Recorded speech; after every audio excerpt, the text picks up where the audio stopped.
Halloween. Released in 1978 and directed by John Carpenter, it became more than just a scary film. It grew into a cultural phenomenon that shaped how the world looked at horror cinema.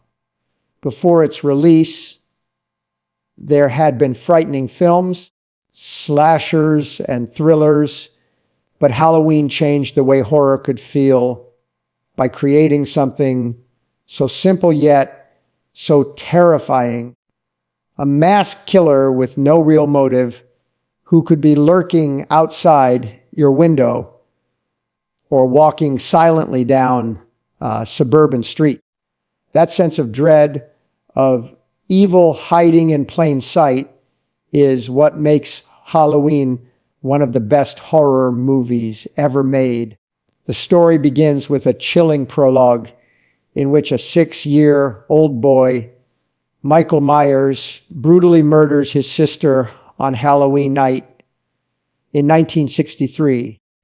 The scene is presented in a first-person point of view, making the audience feel as though they are committing the crime themselves. This bold choice unsettled audiences immediately. After the murder, the camera pulls back to reveal the little boy standing outside in a clown costume, holding a bloody knife, his face blank behind a mask.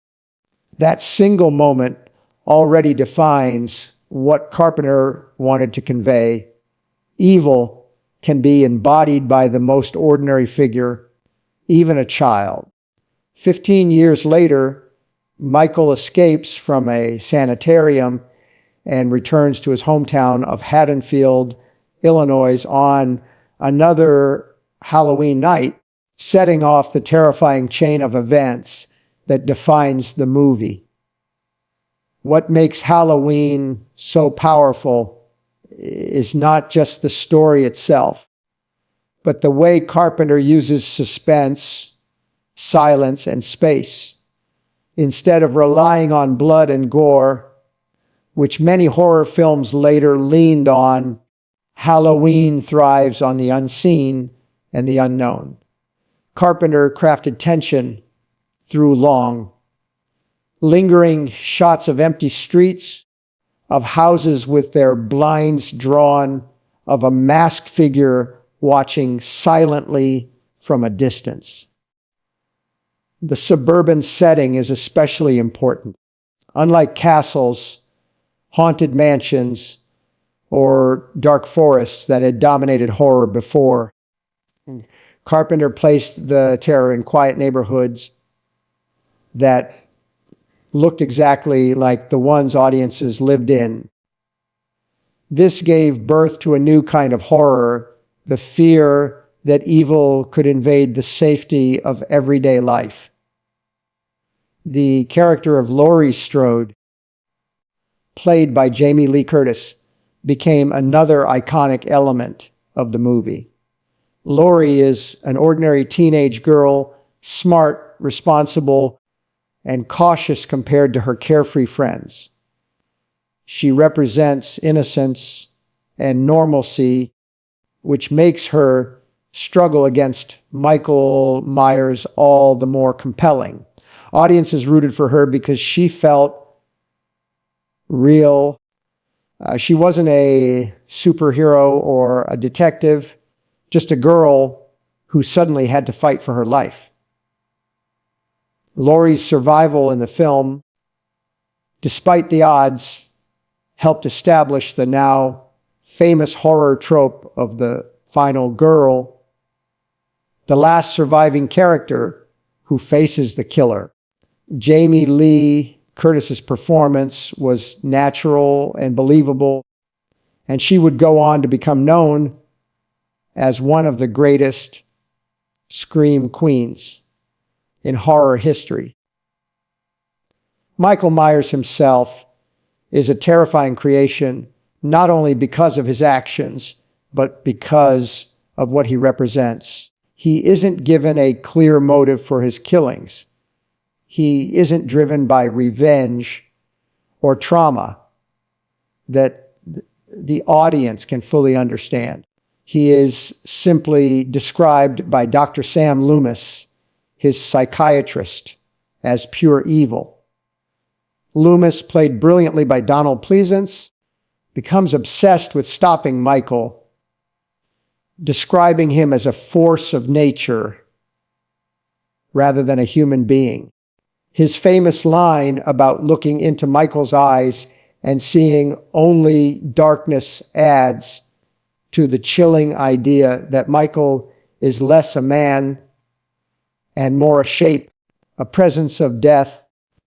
Carpenter even referred to him in the script as the shape, emphasizing that he is not meant to be understood, but to be feared. The mask that Michael wears became one of the most recognizable images in horror. Interestingly, the mask was a cheap Captain Kirk mask purchased from a costume store and spray painted white. Its blank expression and lifeless eyes made it look unsettling, and when combined with Michael's silent, mechanical movements, it created a figure that seemed unstoppable and inhuman. The simplicity of the mask worked in its favor because it left audiences projecting their own fears onto that blank face. The soundtrack of Halloween is another masterpiece that elevated the film into legend. John Carpenter himself composed the music, and the main theme, played in a repeating piano melody, is instantly recognizable. Its simplicity mirrors the film's visual style, repetitive but unnerving, creating a feeling that danger is approaching, but never fully revealed. The score is relentless, and even decades later, it remains one of the most famous horror soundtracks in history. Many directors and composers tried to imitate its style afterward, but very few managed to capture the same effect. Halloween was made on a very small budget, just around $300,000, yet it went on to gross over 70 million worldwide, making it one of the most profitable independent films ever made. This success proved that horror films could be incredibly lucrative, inspiring countless imitators and launching the slasher genre into the mainstream. Films like Friday the 13th, A Nightmare on Elm Street, and countless others owe their existence to the path Halloween carved. Even though many of those later films leaned heavily on gore, Halloween stood apart because of its restraint and atmosphere. What also makes Halloween special is how it uses the idea of fate and inevitability. Michael Myers isn't running, he isn't rushing. He is walking slowly, yet he always catches up. That imagery taps into a primal fear, the fear of being pursued by something that will never stop, no matter how fast you run or how far you go. Michael seems unkillable, surviving stabbings, bullets, and falls. This creates the sense that he is more than human, a manifestation of death itself. The film also works because it balances normal teenage life with creeping dread. Scenes of Laurie and her friends talking about school, boys, and Halloween plans are suddenly interrupted by the quiet sight of Michael watching from across the street or appearing behind a bush. The ordinariness of their conversations makes the intrusion of horror more shocking. Carpenter was a master of pacing. letting the suspense build slowly until the final act explodes into pure terror as Laurie is stalked through the house. The sequence of her hiding in closets and running from room to room while Michael relentlessly follows remains one of the most terrifying chase sequences in horror cinema. Halloween also reflects a deeper cultural fear. Released in the late 1970s, it came at a time when suburban America was supposed to represent safety and stability. But the film shattered that illusion, showing that even the safest looking towns could hide darkness. It captured a growing anxiety of the era, the fear that evil was not confined to distant places, but could live next door. This theme resonates even today, which is why the film has never lost its power. Over the decades, Halloween spawned a massive franchise with sequels, remakes, and reboots. While some of them are loved and others is criticized, none of them fully recaptured the simplicity and effectiveness of the original. The later films gave Michael more backstory, tried to explain his motives, or experimented with different directions. But part of what made the original terrifying was that there was no explanation. The unknown is always scarier than the known, and Halloween's refusal to explain Michael's evil is what makes him timeless. Jamie Lee Curtis returned to her role as Laurie Strode in several sequels, most notably in the recent trilogy that began in 2018.